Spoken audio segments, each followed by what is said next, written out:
자, 안녕하십니까. 지난 시간에 이제 우리가 7, 8월 수업 진행 방법과 그 다음에 시간, 그 다음에 해석학과 외상수학에 대해서 얘기를 했습니다. 자, 이제 두 번째 시간에는 그것에 이제 이어서 복수함수론부터 수업을 이제 진행해 보도록 할게요.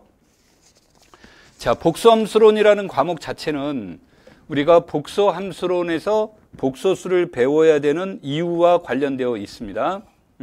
이유와 관련되어 있기 때문에 이것이 무엇과 비교되는 거냐면 해석학과 비교가 되겠죠. 해석학과 이제 비교가 되는데 이것은 말을 바꾸면 이런 거예요. 해석학에서 나왔던 것과 복수함수론에서 나온 것이 동일한 내용이라고 한다면 복수함수론에서 다룰 개연성은 상당히 적다라고 이렇게 이제 이해하시면 됩니다. 자, 그래서 여기에서는 이제 복수함수론이 가지고 있는 이제 특징들을 이제 볼 수가 있겠는데요. 이 복수함수론은 근본적으로 정의역이 2차원이죠. 복수함수에서 본다면 정의역이 2차원, 그 다음에 그에 대응하는 공역도 2차원에 해당이 됩니다. 그래서 2차원에서 2차원으로 가는 거죠. 그러다 보니까 이 문제는 우리가 그 해석학은 통상적으로 1차원에서 1차원 또는 2차원에서 1차원을 가는 것을 이제 주로 다루게 됩니다. 실해석학에서요. 근데 이건 2차원에서 2차원으로 가다 보니까 합하면 4차원이 돼서 한 평면 안에 4차원을 그릴 수가 없어요. 그릴 수 없다 보니까 2차원과 2차원을 이제 따로 이제 그리게 되는데 그러다 보니까 얘네들은 생각보다 되게 어렵습니다. 되게 어려워서 이런 문제들에 대한 것들 중에서 이제 특히 우리가 이제 그 관심을 갖는 것이 얘가 미분 가능할까에 대한 문제부터 논의를 해볼 수가 있다는 얘기예요. 그래서 이와 같은 것이 미분 가능할까라는 것을 어떻게 체크할 것인가, 조금 더 간단하게 체크할 수 있는 방법이 없을까라고 해서 제시된 내용들 중에 하나가 바로 코시-리만의 방정식 문제입니다.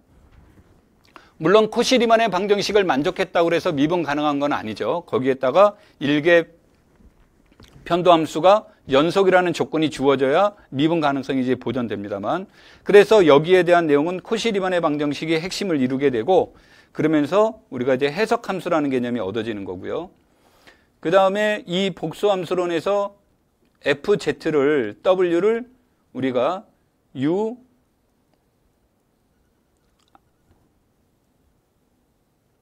공간이 적어서요. 여기다 아래다 다시 쓰겠습니다. FZ를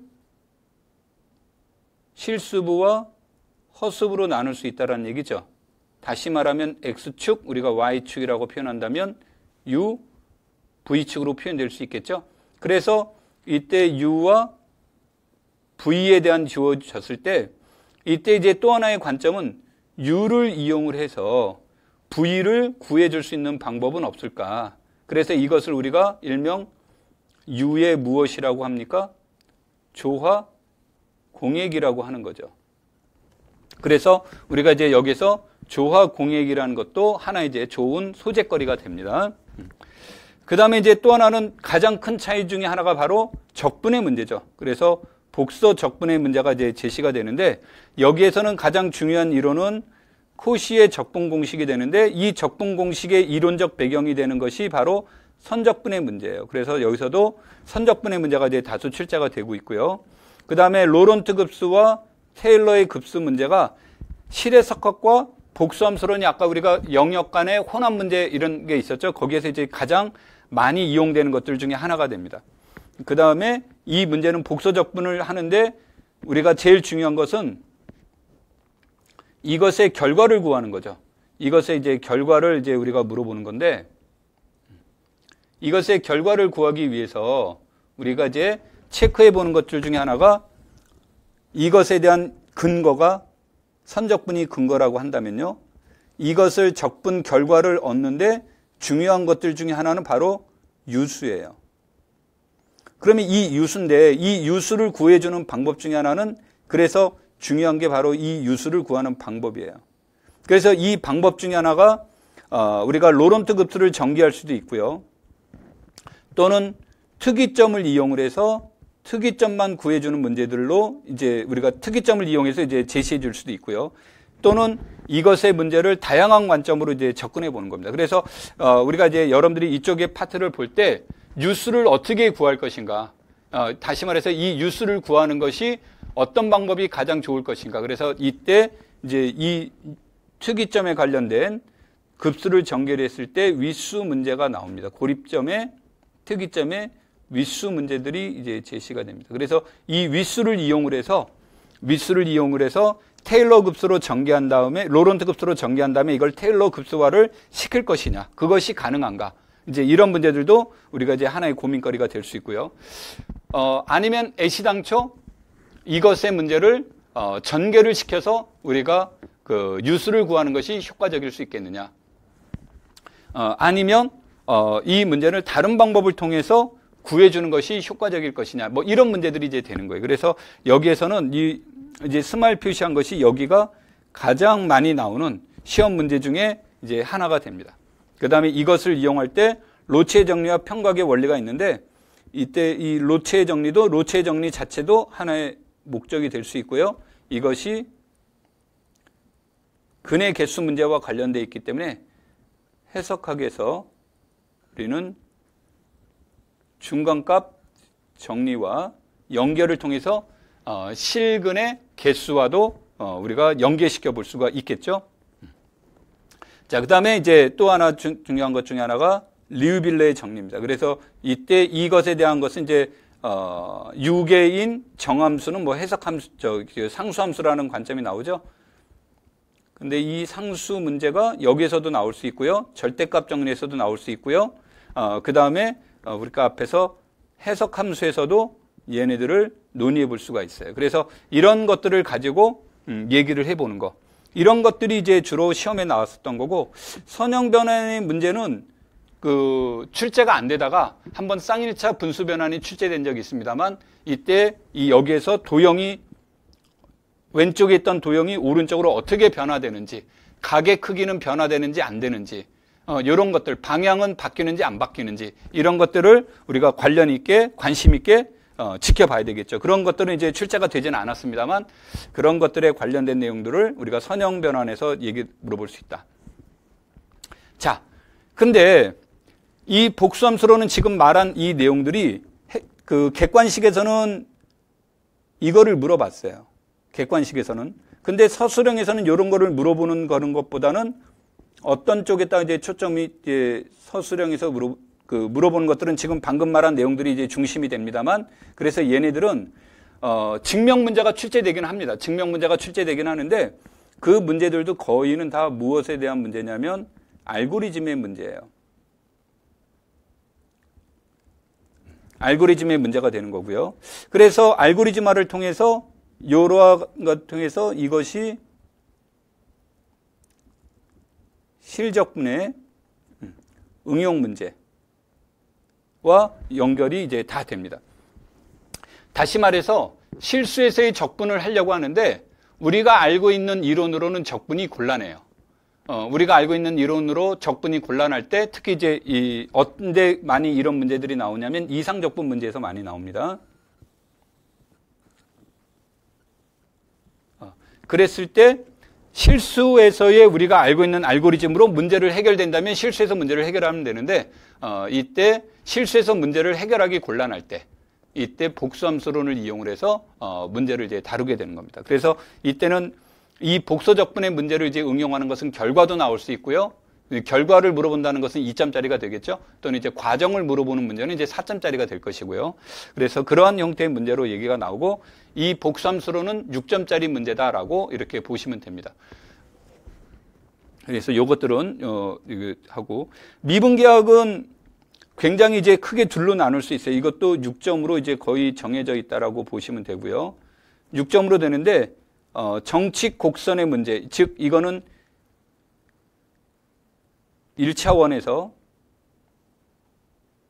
3차원으로 가는 이러한 문제를 이제 논의해 줄 때, 그러면은 이때 상은 곡선이 되겠죠. 그래서 이 곡선을 이해하는 거. 그 다음에 정칙 곡면의 문제는 평면에서 2차원에서 3차원으로 가는 문제예요. 그러니까 여기에 문제들은 곡면의 문제가 되겠죠. 그러면 이 미분계하는 무엇을 연구를 하는 겁니까? 그러면 이 곡선과 곡면을 연구하는 거예요. 곡선과 곡면을 연구하는 문제가 되는데 곡선과 곡면을 연구하는데 가장 핵심적인 것이 뭐가 되겠습니까? 곡률이 되겠죠.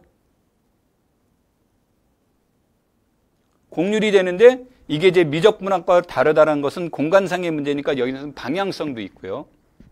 그래서 곡률의 문제를 중심으로 다룬다. 그러면 여기에서는 이 평면상에서의 곡률에 대한 문제들은 어떤 것들이 있을까요? 라는 것을 물어보는 것이고 그것에 관련된 내용들이 이제 가우스 곡률, 그 다음에 가우스 곡률을 구하기 위한 주곡률의 문제, 그 다음에 그 곡률을 이해하기 위한 법곡률과 측지곡률의 문제, 이런 것들이 이제 나올 수 있고요. 이것들을 이 곡면이 어떤 곡면이냐에 따라서 우리가 오일러의 표수 문제나 다시 말해서 가우스 보닛의 정리를 이용해서 구해주는 문제. 그래서 이런 것들도 개념이 나오는 경우가 있습니다. 이제 회전면이라든지 해서 개념을 나오는 경우가 있는데 이런 문제들도 주로 알고리즘 중심의 문제가 많이 나와요.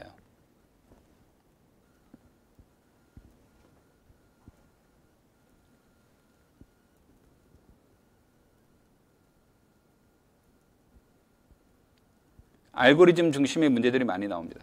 그럼 알고리즘 중심의 문제가 나오는 건 아무리 어렵게 나와도 복잡하게 나와도 알고리즘이 있기 때문에 상대적으로 어렵지는 않습니다. 그래서 이런 것을 기초로 우리가 이제 문제를 이제 다뤄보게 될 거고요.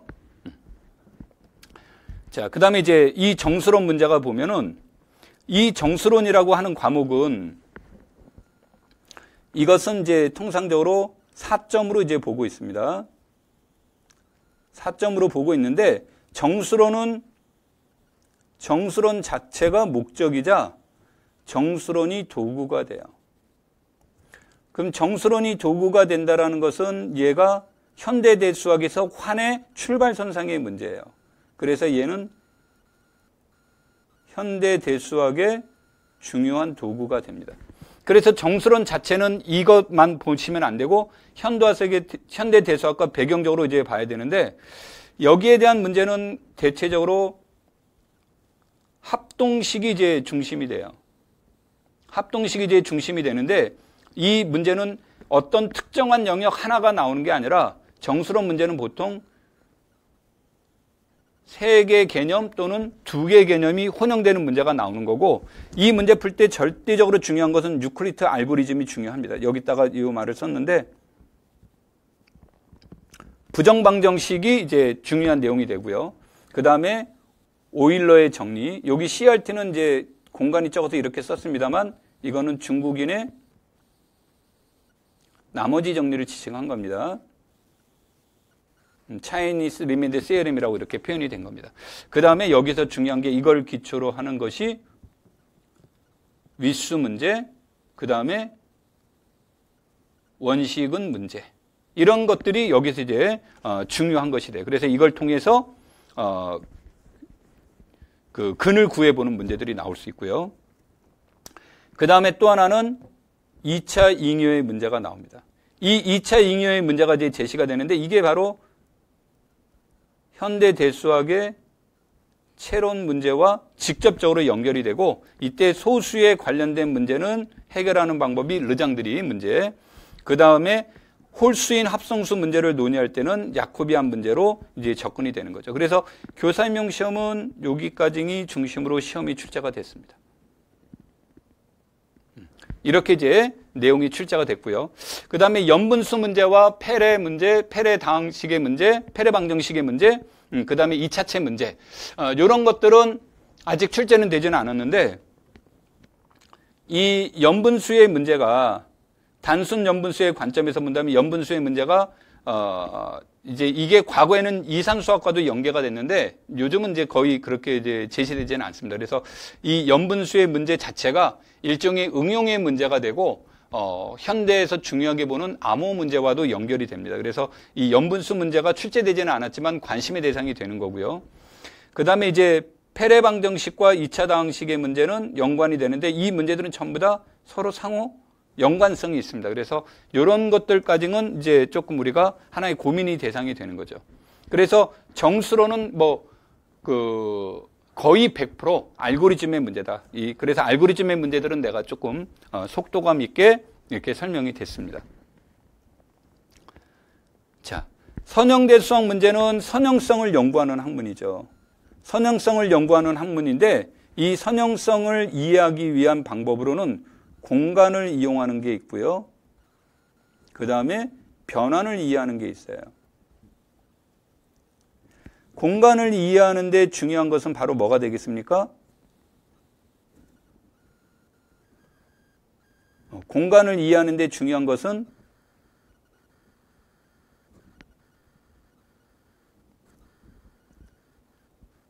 기저, 차원의 문제가 되겠죠? 자, 그런데 선형대수학에서 이 기저의 뜻은 무엇입니까? 그럼 기저가 좌표계를 결정해 주는 거예요. 좌표계를 결정을 해주다 보니까 우리는 그러면 좌표계가 복잡하면 어떻게 되겠습니까? 표현하는 것도 어렵고 문제를 해결하는 것도 어렵겠죠. 그래서 이런 기저 문제들이 나올 때는 좌표계 문제들이 나올 때는 가능하면 이런 것들을 무엇으로 좀 쉬운 간결한 문제로 바꾸려고 하겠죠. 그래서 기저를 변환시켜주는 문제를 생각해 볼 수 있습니다. 기저의 변환 문제는 이제 우리가 크게 두 가지로 볼 수 있습니다. 그리고 하나가 전이행렬을 통해서 기저의 변환 문제를 논의해 볼 수 있겠고요. 그 다음에 내적이라는 전제 조건이 있어야 됩니다만 내적 공간에서는 우리가 직교 좌표계로 바꾸고 싶은 거죠. 그래서 이 직교 좌표계로 변환시켜주는 문제들을 이제 생각해 볼 수가 있는데 이 직교 좌표계로 바꿔주는 것은 이제 정사형의 문제를 이용을 해서 이거를 이제 이용해 주는 것들도 있고요.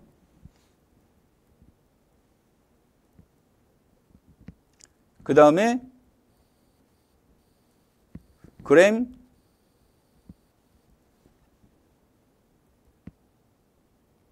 슈미트의 직교화 과정을 통해서 바꿔주는 방법들도 있을 수 있겠죠. 그래서 공간상의 입장에서는 이런 형태가 되는 거고요. 그 다음에 변환의 관점에서 보면 그것을 우리는 선형 변환이라고 이렇게 명명을 합니다. 근데 이 선형 변환이 해서 문제를 다루려니까 복잡해요. 그래서 이 복잡한 문제들을 조금 더 우리가 쉽고 효율적으로 바꿀 수 있는 방법이 없을까? 그것이 바로 행렬의 문제죠. 그래서 선형 변환과 행렬은 동의어다라고 보시면 되겠고, 그래서 이것을 우리는 이제 행렬로 보는 겁니다. 그래서 우리가 주로 행렬에 대한 내용들을 이제 이용을 해서 문제를 다루죠. 자, 그 다음에 이 선형 변환이 주어졌을 때 이 선형 변환의 성질에 대한 고유한 성질을 알아보고 싶은 거죠. 그것이 바로 고유 값의 문제예요. 그래서 얘네들이 이제 시험 문제가 일정하게 나오다 보니까 어떤 것들이 이제 나오냐면 그전에는 행렬을 통해서 고유값을 물어보는 게 일반적이에요. 일반적이고 또 이것을 이제 구해보는 문제들 중에 하나가 무엇을 이제 통해서 얘네들을 구해볼 수 있냐면 행렬에 대한 고유 다항식을 물어보는 문제. 그래서 이게 거의 중심이 이루어졌다가 최근의 문제는 무엇으로 전환되느냐면 개념의 문제로 넘어가요. 그래서 선형 대수학의 선형 사상의 고유값이 어떤 의미냐라는 것을 물어보는 거죠. 그 다음에 이에 대응하는 고유 벡터, 고유 공간을 물어봅니다.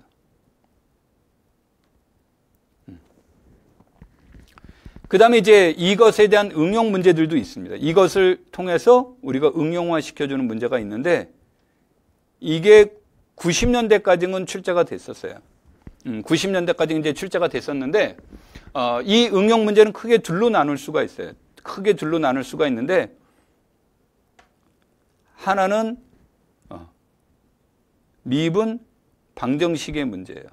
근데 앞에서 얘기했듯이 미분 방정식은 2000년 이후 공식적으로 출제되지 않는다 그랬죠. 그 다음에 이제 또 하나가 뭐가 되냐면 우리가 이제 가장 쉬운 것 중에 하나가 고차 방정식이면서 고차 방정식이면서 이변수 함수 또는 삼변수 함수 등 여기에서의 무엇을 물어볼 때 최대 최소값을 물어보는 문제와 연결이 돼요. 또 하나의 문제가 특히 2차 문제죠. 2차에서 문제가 나오는 거니까 우리가 말하는 원추 곡선의 문제가 나옵니다. 그래서 원추 곡선을 통해서 최대 최소값 문제로 얘기가 되는데 그런 것들에 관련된 내용들이 여기에서 이제 응용적 관점에서 나오는데 이런 것들은 최근에도 나왔어요. 이런 문제는 최근에 출제가 됐습니다. 그래서 이런 것들에 대한 개념을 이제 얻는 건데 문제는 이제 이거예요. 다시 이제 위로 살짝 올라가 볼게요. 선형 사상이라는 이 흐름에는 변함이 없습니다. 이게 아마 세월이 지나도 이 관점에서 변화가 되지 않을 텐데 문제는 뭐가 되냐면 이 고유값, 고유벡터, 선형 변환 이것에 대한 성질들을 물어보는데 모델화가 바뀌기 시작하는 거예요. 모델화가 바뀌기 시작하면서 내적 공간에서의 고유값을 물어보는 문제. 내적 공간에서 물어봤다. 이때 이제 우리가 말하는 것이 무엇의 문제와 연관되는 거냐면 내적 공간의 문제가 주어지면서 직교 정사형의 문제와 연결이 됩니다. 그래서 직교 정사형의 문제와 이제 얘기가 되고 또 하나는 내적 공간이 되면서 좌표계를 직교 좌표계로 바꾸고 싶은 거죠. 직교 좌표계로 바꿔주면서 그때 나타나는 행렬을 우리는 정교, 직교, 기조의 문제가 나옵니다. 정규, 직교, 기저가 나오게 되면 이 정규, 직교가 가지고 있는 특징들이 있겠죠. 이것의 고유한 성질, 특징들이 이제 얻어집니다. 그래서 이런 것들도 이제 우리가 하나의 좋은 소재거리가 될 수 있는 거고요. 또 하나는 이것이 정사형의 문제도 나올 수 있고 선형 변환 사상이 나오면서도 또 어떤 문제가 주어질 수 있냐면 내적에서 문제니까 내적에 대한 문제가 여기서 또 나올 수 있습니다. 그러면은 내적의 값이 변하냐 변하지 않느냐의 문제죠. 변하냐 변하지 않느냐의 문제가 바로 직교 변환의 문제가 됩니다. 그래서 이런 것들이 결국은 전부 다 어디로 가서 연결이 되냐면 여기로 연결이 됩니다. 그래서 여러분들이 내적의 문제, 정사형의 문제, 직교 변환의 문제, 직교 변환의 문제 이런 것들이 출제됐을 때 이런 것들이 이제 중요한 이슈구나라고도 볼 수 있지만 그것보다 더 중요한 것은 선형 사상, 선형 변환이 가지고 있는 고유한 성질들을 이해하기 위한 다양한 모델화가 되고 있다라고 이해하시는 것이 더 중요합니다.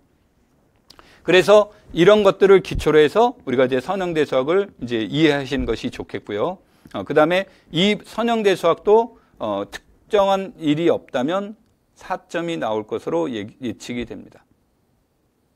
뭐 거의 고정적이다라고 이렇게 보면 되겠죠. 그래서 선형대수학은 알고리즘도 나올 수 있고 개념도 나오기도 하고 과정을 물어보는 절차 문제들도 나오기도 합니다. 그래서 이것은 어떤 특정한 영역의 문제다라고 볼 수는 없습니다. 그 다음에 여기에서는 이제 그 중요한 것 중에 하나가 이런 것들을 해 나갈 때 역변환의 문제냐, 이런 것들의 역에 대한 존재성의 문제냐, 이런 것들을 물어볼 때 이런 것을 판별하는 것이 바로 뭡니까? 행렬식의 문제가 되겠죠. 그래서 행렬식이 이것이 정칙에 대한 동형변환의 문제가 되는 겁니다. 동형과 연계가 되는 거죠. 그래서 이런 것들을 이제 물어보기도 하고 또는 이제 그것에 대한 질문들을 고유값과 연계시켜서 고유값들의 곱과 행렬식의 값이 같다라는 의미를 이제 물어보기도 하고요. 그래서 그러한 다양성에 대한 문제들이 나오지만 근본적인 것은 선형 변환의 중심축에 놓고 이 선형 변환의 문제들을 어떻게 해석하느냐, 그 다음에 선형 변환에 관련된 모델들은 어떤 모델들이 있느냐, 이것이 여기서 핵심 이론이다라고 보시는 것이 좋을 것 같습니다.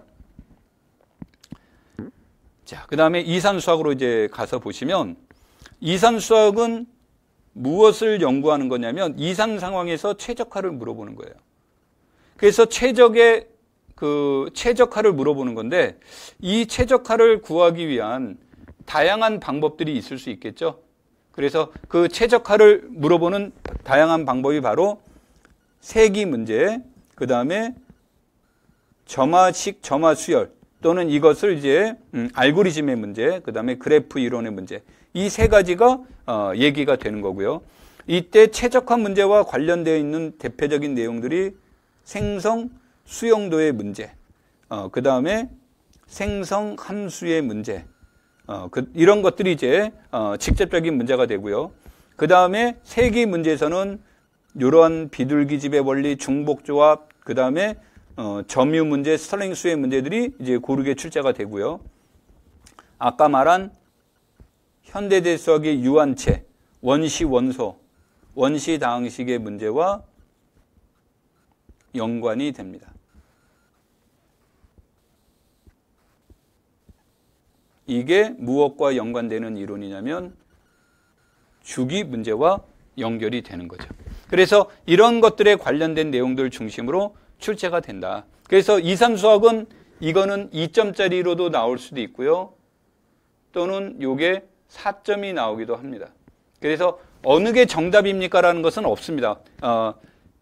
아까 말한 기준에 의하면, 즉 대학에서 배우는 전공 필수, 전공 선택, 시간수 이런 걸로 볼 때는 이산수학은 2점에 맞는 그러한 문제들이 되겠지만 여기에서는 경우에 따라서 2점 또는 4점이 나올 수 있습니다라고 이렇게 보시면 되고요. 그래서 여기에 하여튼간 기승전 문제는 여기 문제가 됩니다. 내가 아까 하나를 놓쳤는데요. 이것을 하면서 여기에서 요 문제를 안 했죠. 색칠 문제, 색칠 문제 등이 이제 우리가 그 최적화에 관련된 내용입니다. 색칠 문제, 그 다음에 생성 수용도의 문제, 이런 것들이, 그 다음에 생성 함수의 문제, 그 다음에 필요에 따라서는 그 최적화기보다는 그 적당한 수의 문제니까 세는 방법의 문제, 이런 것들을 우리가 여기에서 논일 수가 있고요. 그 다음에 여기에서는 이제 한 번도 출제되지는 않았습니다만 여기서 우리가 이제 그 나오는 것들은 예전에 이제 수능에서는 나왔었어요. 예전에 수능에서는 나왔었는데 나오지 않은 것 중에 하나가 바로 분배 문제, 그 다음에 게임 문제. 이런 것들도 이제 하나의, 이것도 이제 최적화의 문제니까요. 이런 문제들이 이제 우리가 하나의 좋은 소재거리가 됩니다. 그나저나 이산수학은 이것은 알고리즘 문제라고 보는 게 맞습니다. 알고리즘 문제로 보는 거고요. 그래서 알고리즘은 이제 아까도 얘기했듯이 대체적으로 어려운 과목은 아니다라고 이렇게 얘기가 됐죠. 그래서 알고리즘의 관점에서 얘네들을 이제 살펴보는 것이 좋겠습니다. 확률과 통계는 뭐 여러분들이 이제 대체로 잘 하시는 과목들 중에 이제 하나가 되는데요.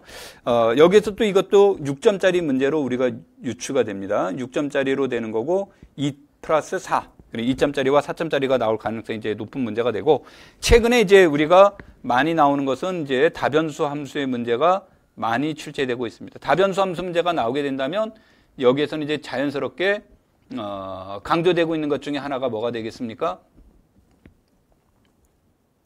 다변수 문제가 나오게 된다면 여기에서는 독립성의 문제들도 될 수 있고, 그 다음에 이게 오탄 것 같습니다. 주분이 아니라 주변입니다. 그래서 주변 확률 밀도 함수라든지 조건부 확률 밀도 함수를 통해서 이거로부터 뭐 평균, 분산 뭐 이런 것들을 다 이제 물어볼 수 있겠죠. 그 다음에 이게 2015 개정교육과정에서 본다면 여기에서 나올 것 같은데, 가설 검증의 관점에서.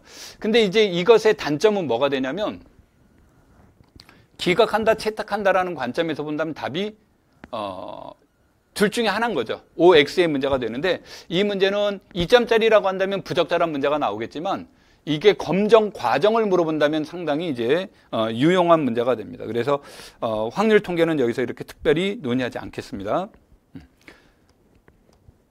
자, 그 다음에 내가 어저께 이제 이걸 자료를 옮길 때 했는데 아마 내가 기술적으로 이렇게 복사하는 그것을 잘못했던 것 같습니다. 그래서 여기에서 지금 제일 중요한 과목인 현대대 수학이 빠졌죠. 그래서 현대대 수학에 대해서 간단하게만 얘기를 하겠습니다. 우리가 그 현대대수학은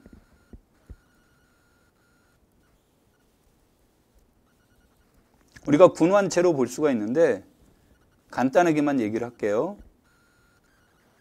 군의 문제가 주어지면 이 군은 우리가 대체로 무엇을 공부한다라고 하냐면 군은 대체로 구조 관점이에요.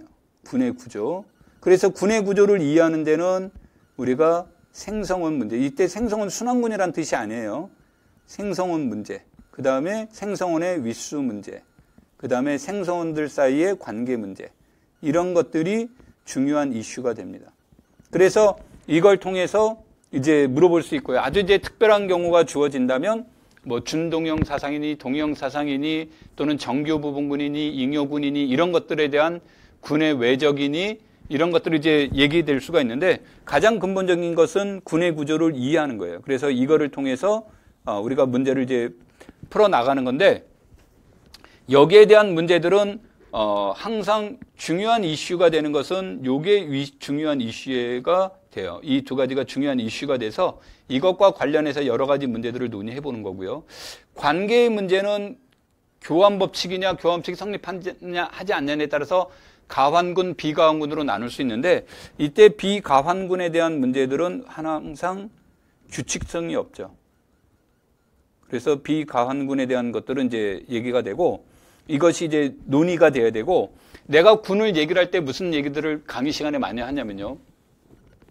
우리가 알고리즘적으로 외워야 될 내용들이 있다. 그 내용이 뭐냐면 윗수가 10, 이건 이제 저자에 따라서 뭐 12라고 하는 분들도 있고 이렇게 되는데 10 이하에 대한 군의 구조는 머릿속에 정리가 되어 있어야 된다. 아벨군과 비아벨군 다 알아야 된다는 뜻이 되고 이것 이외에도 정의면체군, 그 다음에 대칭군,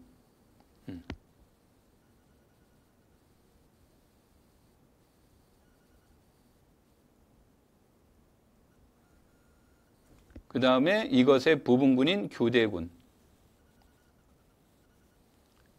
이것들에 대한 구조가 머릿속에 들어와야 돼요. 그 다음에 윗수 문제에서는 윗수가 2 곱하기 P.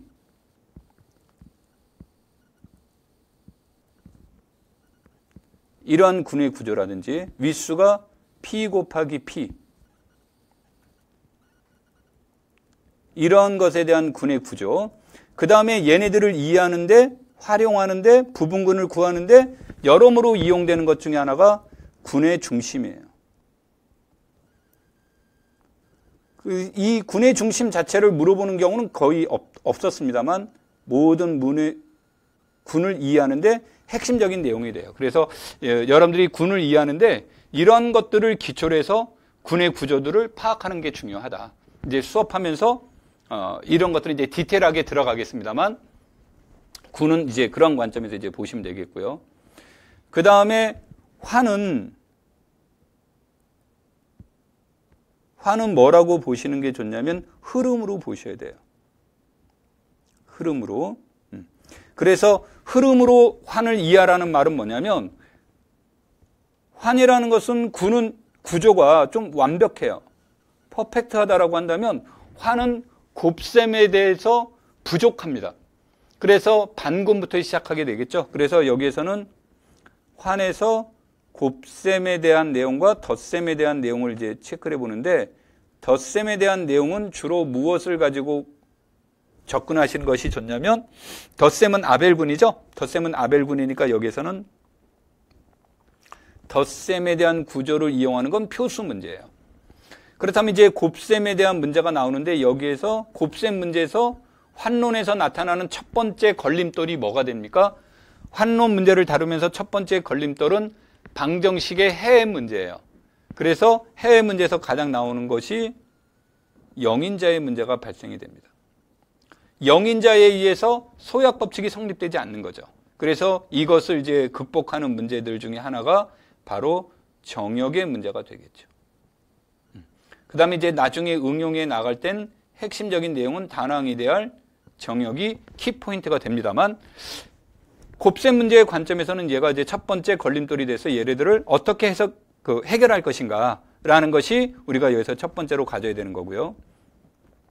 그 다음에 이제 여기서 우리가 또 하나 가져야 될 것 중에 하나가 곱셈 문제가 나오면 근의 존재성 문제예요. 그래서 이거는 영인자는 유일성 문제라면 그 다음에 존재성 문제예요. 그래, 근의 존재성 문제. 단원이죠.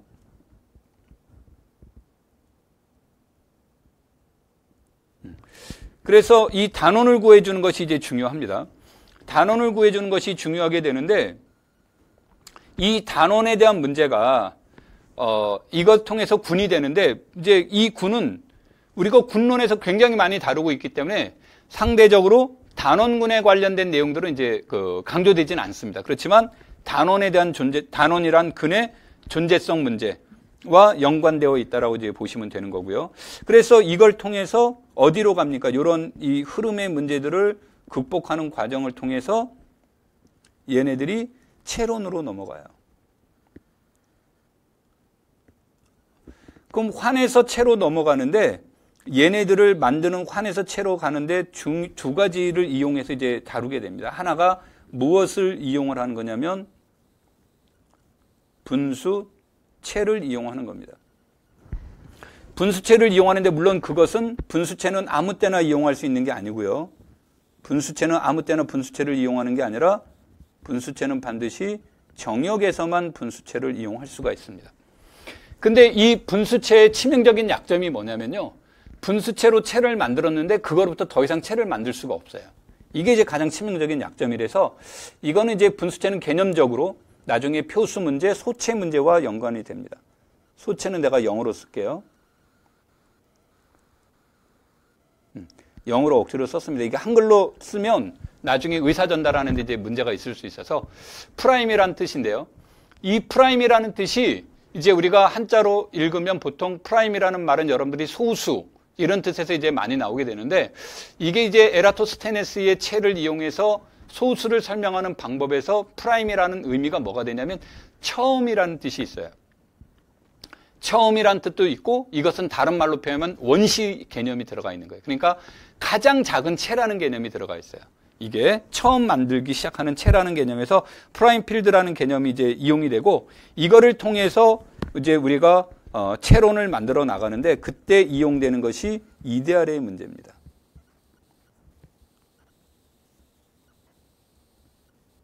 이데알의 문제가 돼요.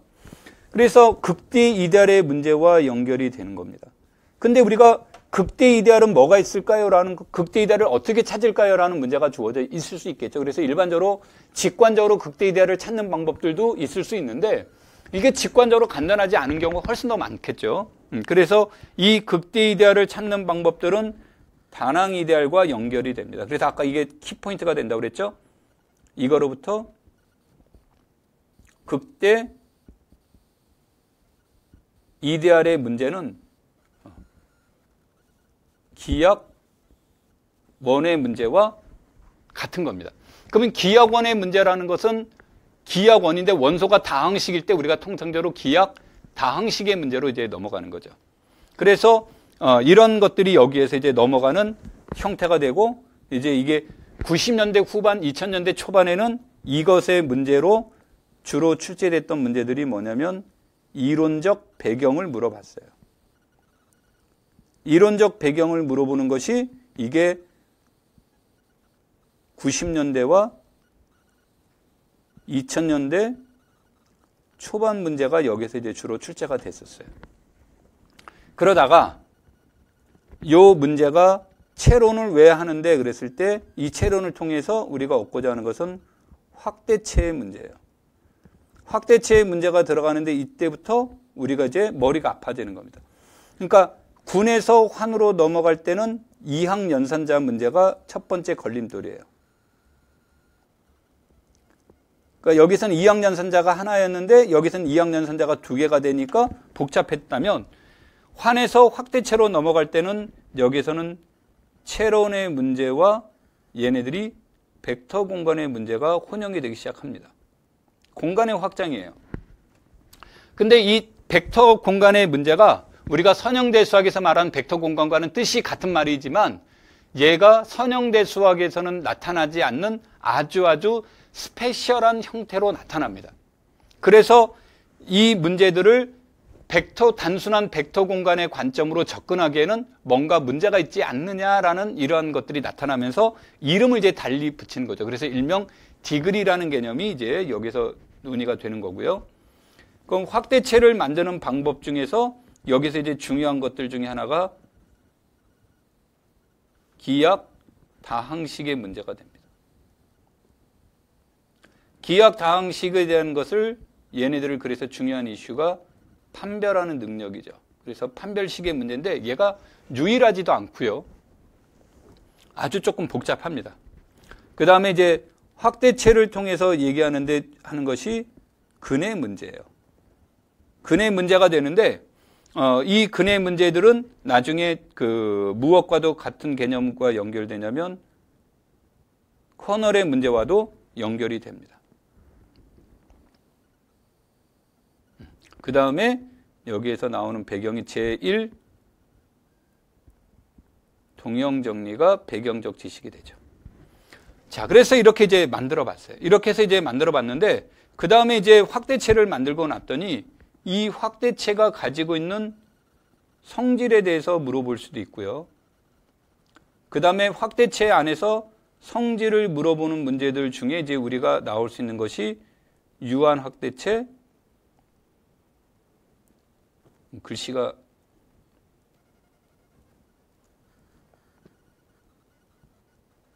유한 확대체, 대수적 확대체 개념이 나와요.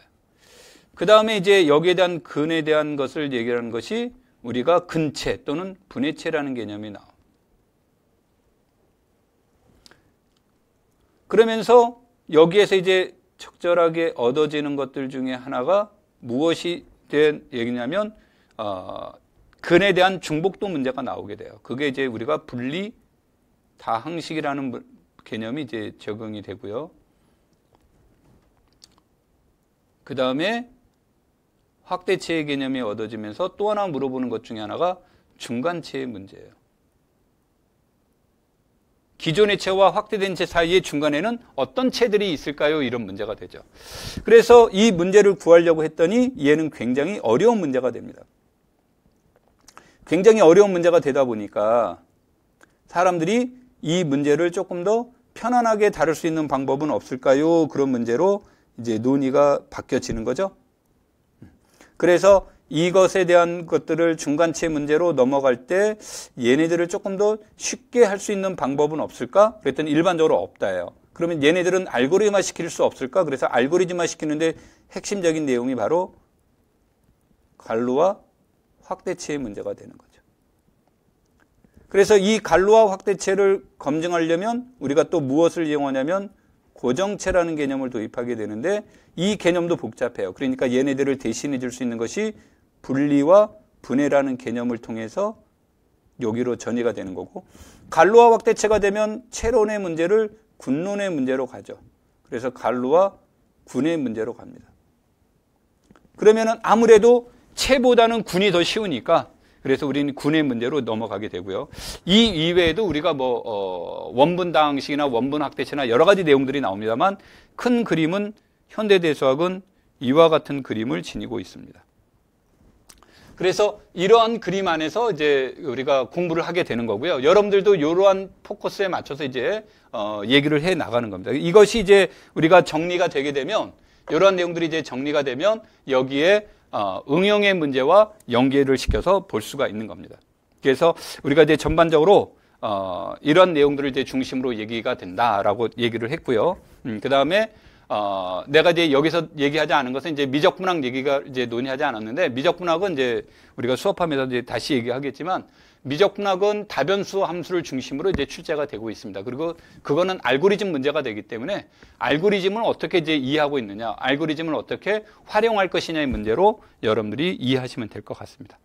자, 그래서 전반적으로 우리가 이제 그 수업 내용에 대해서 얘기를 했고, 그 다음에 어떤 것을 공부를 하고 어떤 관점을 둘 것인가라는 것을 얘기를 했습니다. 그리고 내가 해석학은 점수가 원체 높다 보니까 그랬고요. 그 다음에 위상수학, 현대대수학 같은 경우는 조금 시간을 이제 많이 투자한 편에 속하는데 그 이유는 추상수학이라는 거예요. 추상 과목에서는 관점도 중요하고 개념도 중요하고 배경도 중요하고 다 중요합니다. 중요하기 때문에 그러한 내용들을 여러분들이 어떤 쪽에 포커스를 두고 우리가 진행해야 될 것인가, 공부를 해야 될 것인가를 얘기를 한 거고요. 우리가 디테일한 내용들은 우리가 이제 실제 수업하면서 이것을 디테일함을 다시 설명하도록 하겠습니다. 자, 오랫동안 수업을 들어주셔서 감사합니다. 여기까지 하도록 하겠습니다. 감사합니다.